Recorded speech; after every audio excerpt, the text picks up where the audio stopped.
आप देख रहे हैं इंडिया टाउन न्यूज, भारत की बात। नमस्कार, आप देख रहे हैं इंडिया टाउन न्यूज और मैं हूं आपके साथ कमर गौस और स्वागत है आपका हमारे खास कार्यक्रम नेशनल पॉलिटिक्स में। लोकसभा चुनाव खत्म होने के बाद अब विधानसभा उपचुनाव में एक बार फिर से एनडीए और इंडिया गठबंधन आमने सामने है। 10 जुलाई को 7 राज्यों के 13 विधानसभा सीटों पर उपचुनाव होना है, जिसमें बीजेपी की सीधी टक्कर इंडिया गठबंधन के विभिन्न दलों के साथ होगी। आइए आपको इस रिपोर्ट में उन सभी विधानसभा सीटों के बारे में विस्तार से बताते हैं जहां उपचुनाव होने वाले हैं।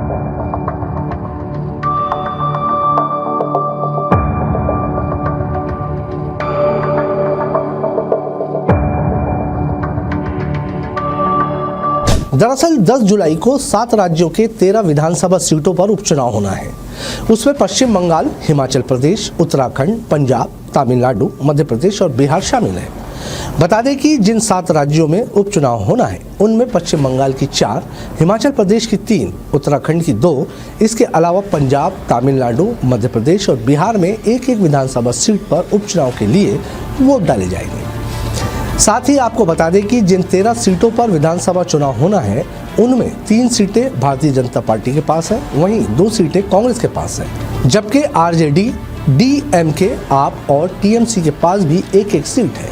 अगर हम राज्यवार उन सीटों को देखें जहां विधानसभा उपचुनाव हो रहे हैं तो बिहार की रुपौली विधानसभा सीट, पश्चिम बंगाल की रायगंज, रानाघाट दक्षिण, बागदा और मनिकतला सीट, तमिलनाडु की विक्रमगंज सीट, मध्य प्रदेश के अमरवाड़ा, उत्तराखंड की बद्रीनाथ और मंगलौर सीट, पंजाब की जालंधर पश्चिम की सीट और हिमाचल प्रदेश के देहरा, हमीरपुर और नालागढ़ की सीट शामिल है। इस लोकसभा चुनाव में जिस तरह से इंडिया और एनडीए गठबंधन के बीच जबरदस्त टक्कर देखने को मिली है, उसी तरीके से इन विधानसभा उपचुनाव में भी दोनों ही गठबंधन के बीच कांटे की टक्कर देखने को मिल सकती है। बता दें कि जिन 7 राज्यों में 10 जुलाई को विधानसभा उपचुनाव होना है उसमें पश्चिम बंगाल, हिमाचल प्रदेश, तमिलनाडु और पंजाब में इंडिया गठबंधन की सरकार है, जबकि मध्य प्रदेश, बिहार और उत्तराखंड में एनडीए गठबंधन की सरकार है। आपको बता दें कि इस लोकसभा चुनाव में इंडिया और एनडीए गठबंधन के बीच लगभग सभी राज्यों में जबरदस्त टक्कर देखने को मिल सकती है। इस लोकसभा में एनडीए गठबंधन ने 292 सीटों पर जीत हासिल की थी, जिसमें भारतीय जनता पार्टी 240 सीटों के साथ एक बार फिर से देश की सबसे बड़ी पार्टी बनकर सामने आई।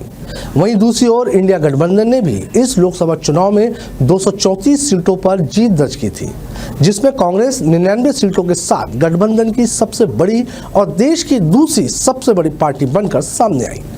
जिसके बाद कांग्रेस सांसद राहुल गांधी लोकसभा में नेता प्रतिपक्ष चुने गए, जबकि लगातार तीसरी बार नरेंद्र मोदी देश के प्रधानमंत्री बने। अब देखना दिलचस्प होगा कि 10 जुलाई को होने वाले विधानसभा उपचुनाव में किस गठबंधन को कितनी सीटें मिल पाती हैं। आज के इस खास सेगमेंट में फिलहाल इतना ही। मुझे दीजिए इजाजत। नमस्कार। आप देख रहे हैं इंडिया टाउन न्यूज, भारत की बात।